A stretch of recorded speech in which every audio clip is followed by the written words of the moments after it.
প্রিয় ভিউয়ার্স, এই যে দেখতে পাচ্ছেন আমার চারপাশে অনেকগুলো কাঁচা ইট, যেটা কাদা নরম মাটি দিয়ে তৈরি করা হয়েছে। আসলে এই যে ইটগুলো এখানে সারিবদ্ধভাবে সাজানো আছে, এই ইটগুলো কিন্তু বাজার মূল্য নেই।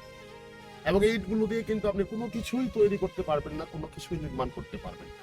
পক্ষান্তরে এই ইটগুলোই যখন এই যে সামনের যে বাটা রয়েছে, এই বাটাতে যখন পুরানো হবে, বাটার দগ্ধ আগুনে যখন ইটগুলো পুরানো হবে, পুড়তে পুড়তে ইটগুলোর লাল কালার হয়ে যাবে, তখন কিন্তু এই ইটগুলো একটা ভালো বাজার মূল্য পাবে। এবং এই ইটগুলো দিয়েই কিন্তু তখন সাজানো হবে আমাদের বসবাসের জন্য বাড়িঘর, অফিস, আদালত, বড় বড় স্থাপনা।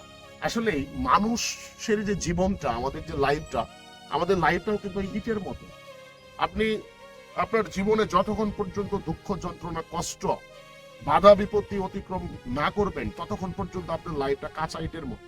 আপনার লাইফে যত বেশি বাধা আসবে, যত বেশি যন্ত্রণা আসবে, যত বেশি প্রতিবন্ধকতা আসবে, যত বেশি চোখের জল আপনি আপনার লাইফে ফেলবেন, মনে রাখবেন আপনি কিন্তু তত বেশি ইটের মতো বাটায় পুড়ছেন। ইনশাআল্লাহ এভাবে জ্বলতে জ্বলতে পুড়তে পুড়তেই কিন্তু এক সময় আপনি একটা দামহীন, মূল্যহীন জিনিস থেকে কিন্তু আপনি একটা দামি জিনিসে পরিণত হবেন। এবং আপনাকে দিয়ে কিন্তু তখন বড় বড় অনেক ভালো ভালো কাজ সম্পন্ন হবে। সো লাইফে দুঃখ কষ্ট আসলে হতাশ হওয়ার কিছু নেই। আপনি এই ইটের কথাটা ভাববেন এবং এখান থেকে একটা লেসন নেবেন। ইনশাল্লাহ মনে রাখবেন, আপনার লাইফে যত বেশি কষ্ট আসতেছে, যত বেশি চোখের জল আপনি ফেলতেছেন, মনে রাখবেন তত ভালো সময় আপনার জন্য সামনে অপেক্ষা করছে। ভিডিওটি ভালো লাগলে অবশ্যই পেজটি ফলো দিয়ে আমাদের পাশে থাকবেন।